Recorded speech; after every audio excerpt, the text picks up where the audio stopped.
Alright, episode 9000 on this Springfield Armory thing. Dan the man, appreciate you, dude. There's a number of things we're going to do to this to further maintain it, but I looked for a spring kit for these. And you can get a spring kit for the clip release that comes with an op rod spring. And there's one other spring it usually comes with, like the ejector spring, maybe one other one.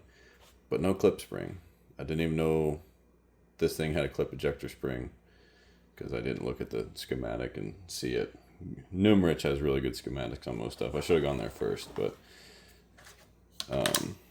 Danny Boy showed me that his Springfield Garand that was made at the same time in 1943, that didn't even latch. That's cool. I love that. So if he hits the clip release, like his flies out of the gun. Mine just kind of hops out. His will send, it'll send across the room. So what I'm going to do is I'm not going to replace that because I'm cheap and it's not my gun. I'm going to go ahead and got to get a tool for this to take this apart because this is actually really tight. But I'm going to take the spring out and bend it, try and bias it so it gives us more yeet. Because clip springs aren't expensive. However, one, I want to see if this works in case you have to do it expediently. Hashtag in the field. And two, I don't want to pay $12 shipping for a $5 spring. So we have to take this whole thing apart. So I'm going to take tension off of this. Move our safety out of the way maybe. It's already forward. Pull the trigger. And we got an access pin here for the disconnector and the hammer spring, and then that's the axis for the hammer. And that little squiggly spring back there running this away, that's the clip ejector spring. And I hear they're a lot of fun to take apart. So looks like I might actually have to get a hammer and a punch to get this shit out. So I'll do that. And you can see the trigger, or the hammer spring, also is the axis of the trigger guard. And there's the lugs that hold it all together. And that's the clip ejector spring. So that's what pushes up on the bottom. And basically once the last round feeds out of this, there's nothing holding the clip in, and that's why it flings it out. So let's see if we can get this apart.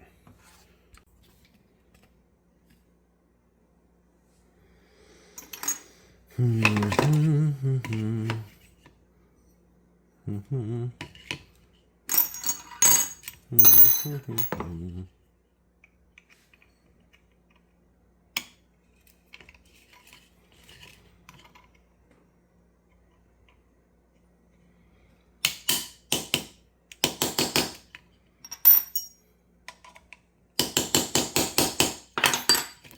no, what in the hell?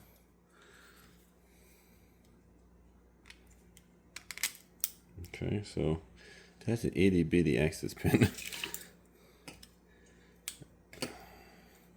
That's why I was very surprised that this hammer was having problems igniting.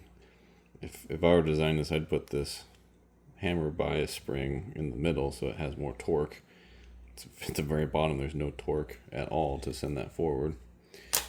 But that access pin holds on the strut, spring, and the little, whatever you want to call this, that actually puts pressure on the hammer together with the disconnector and the sear. Little floating disco on the sear. I don't know if this gets bias from that spring too or not. Interesting. So then now this should just push out, yeah. Big old pin. Big old hammer. Wow. THC, bro. Smoke if you got him. And L safety lever. How are you being held in? It's being biased in by this clip spring. This clip spring is just held on by a strut back here. Gonna poke it out. Okay, maybe not.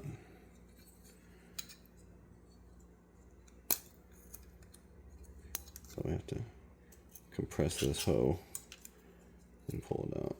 Maybe this little leg here is what holds in the safety. I'm just gonna push this down.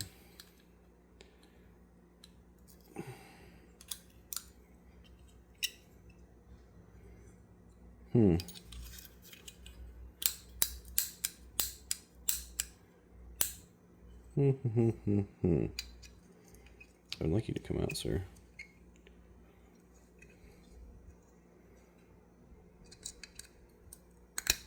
Oh, there we go. So wedge that hoe in there and just break it.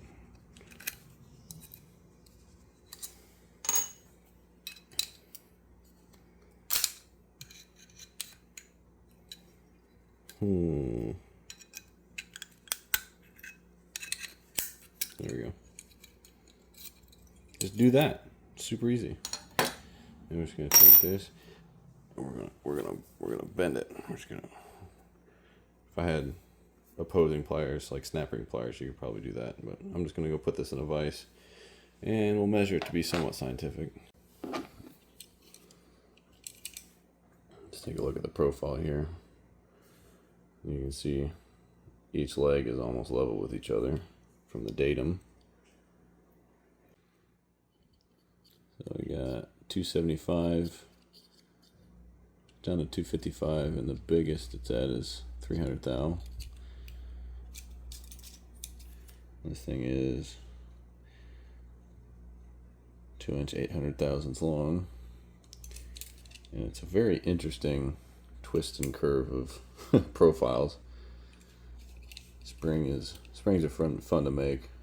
I've only made 2 or 3 in my life, but if you wanted to, after you bent this, you could heat it glowing red hot, quench it, and then I used to have my lead pot, because I used to cast my own bullets, into anneal it so it's not like glass hard. You just sit it in the lead pot for like an hour, but we're just gonna bend the piss out of this thing. So we'll see right now, for like a 130 spacing, try and get that up to like 150. Maybe, because if you think about it, this is constrained and this is being pushed down and then pulled up. How would we make this more powerful? You probably have to squeeze it. Really, this leg, if I constrain this here and bend it up like that, that would give it more power, but this is actually pretty malleable. You can see I've bent it way above center. So that's probably going to get bent right back to where it started. So that's about all you can really do, because this is just to constrain it. The working portion of the spring is up here. So now we're like 200 thou above center, 400 thou above center. So yeah, about 400 thou. So we'll try that. If not, we'll just have to order a new spring. Like I said, they're not expensive, but I have no reason to order more parts for this thing. So we'll snake this thing under here.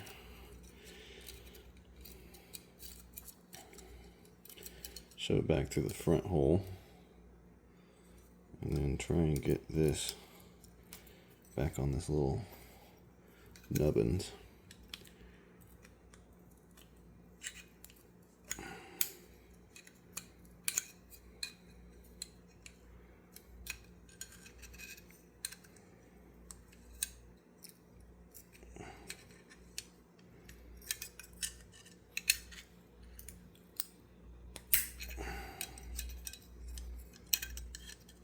One eternity later. Here.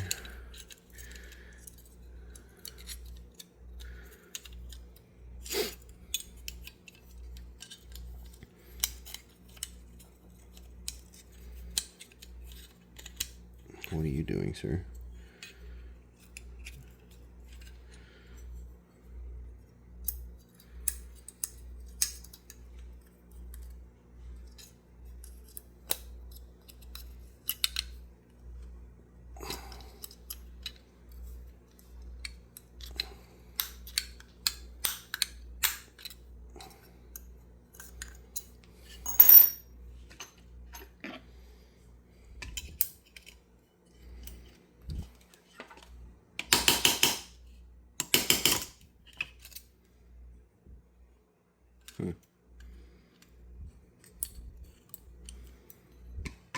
You're being a very big pain in my ass.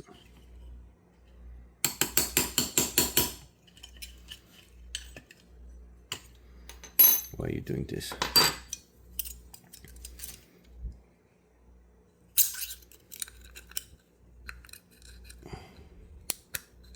There we go. It's just that easy. Oh, and it came off again. That's cool. So we'll seed it and we'll put everything together and then we'll play with it. How about that?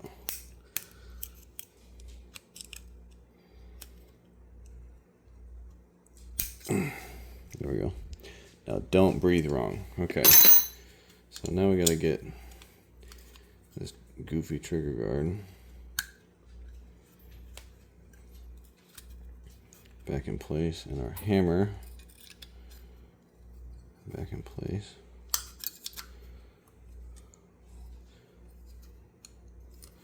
Now why are you giving me trouble?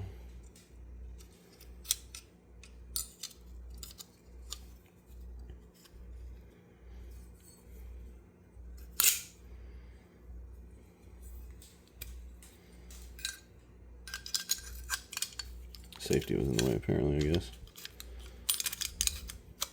There we go. We'll get that access pin somewhere lined up. Go, do the thing.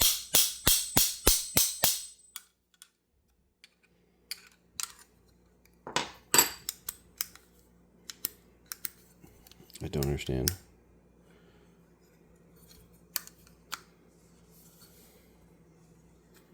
This pin should be home by now.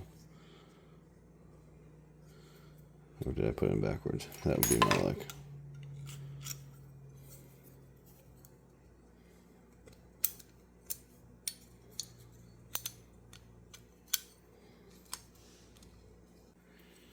Wow, this is really dumb.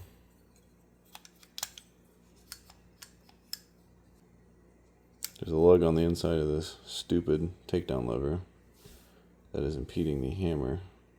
And this stupid camera won't focus. That's super cool. I love that for me. So somehow we gotta get that behind the lug of the hammer, and this camera's still not fucking focusing. There we go. So that's retarded, but we gotta figure out how to assemble this hammer where this lug is in front of that. Great. There we go. We do the thing now. What the hell? Alright, so that's a thing. And now we gotta figure out how to get this strut here compressed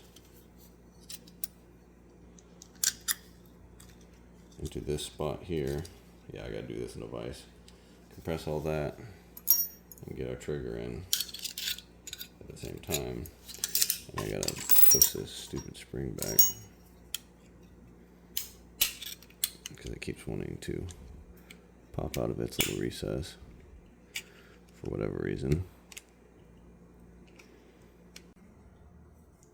So you don't need a vise for this, but it's a giant pain in the butt because you see the trigger is actually at a forward bias, so you got to rock the trigger up and slip it back and down, and I'm not doing that again.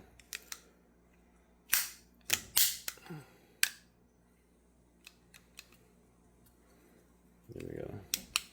Get this thing back into place. Show you how the trigger group works. Yep. So you can see, pull the trigger, the primary's here in the front of the hammer. It sweeps out of the way. If you hold the trigger, the disconnector is at the back. It is in fact sprung from the spring. It grabs it, you let go of the trigger, there's your reset. So you want to make your trigger pull better. You delete material from there, delete material from your primary spring, polish them up.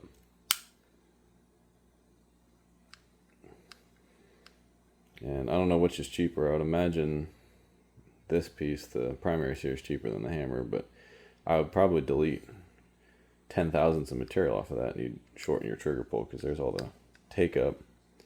There's the wall. And I'd take like 5 to 10 thou off of this if it were mine. So there you go. Clip spring. Much more taut. See if it did anything.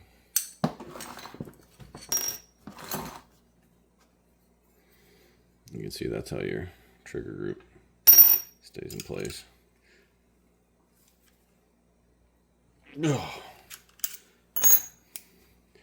Open that up.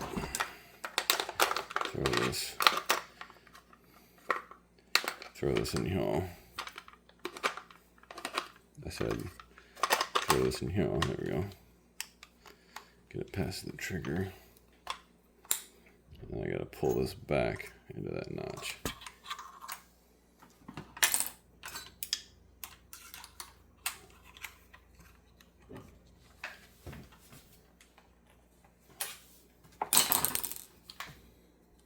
Just like so. Let me give that a tug, make sure it doesn't come out.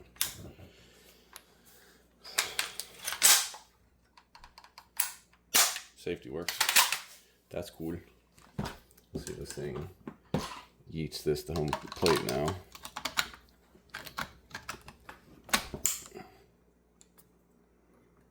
Oh god, that button's hard to push. Oh yeah, that's way tighter. So we'll see how it does at the range. Yay. Bright sunshiny day. Alright. Got 3 clips here. This is all my old fast powder, so this is like worst case scenario. The gun might not cycle fully. But we'll see if that bend helped us out at all. Is the vortex venom going to work today? Yes. Alright, here we go.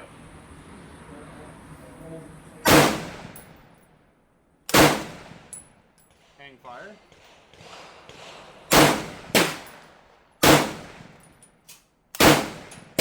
Hang fire. Hang fire. Failure to fire. Had the 8th round failure because they're short stroking.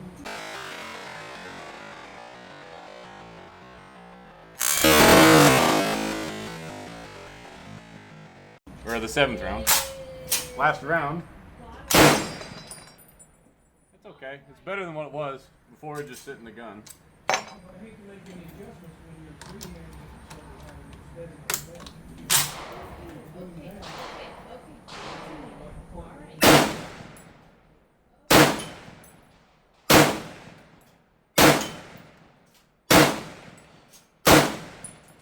Same thing.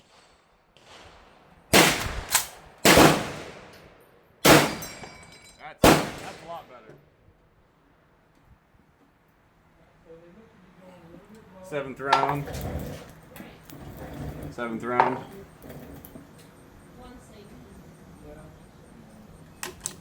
So yeah, you definitely have to have a slow burning powder and a very fast round to make these guns work right.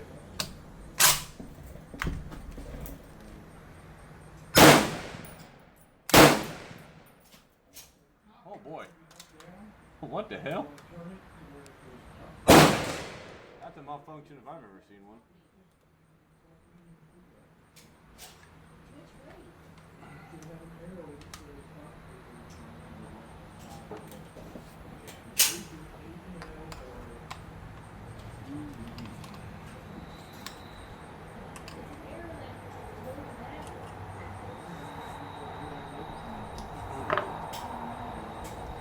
So, this 30-06 brass I bought at an auction and apparently wasn't sized right. It was already primed, so I didn't want to resize it. I was too lazy. One hell of a malfunction.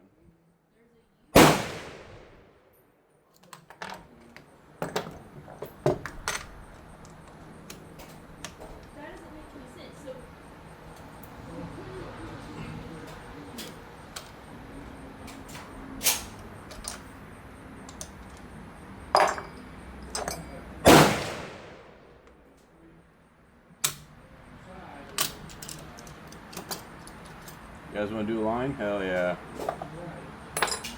Alright.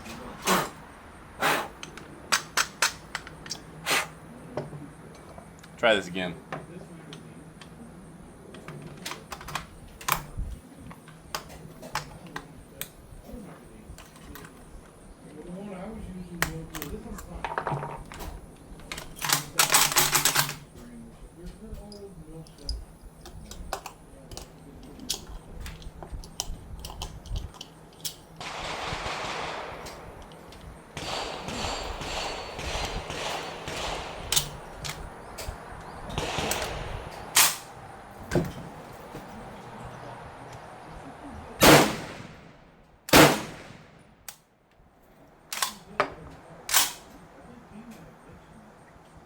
Must be a Magnum primer. It didn't go boom. I'd say that worked. They're actually flying out of the gun now. I like.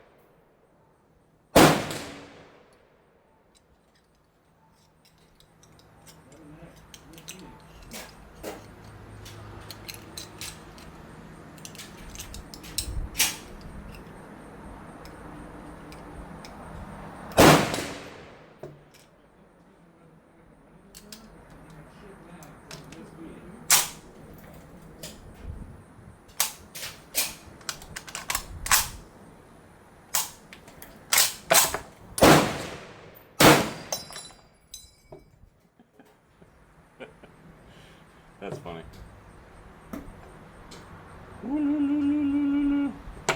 Thanks for watching.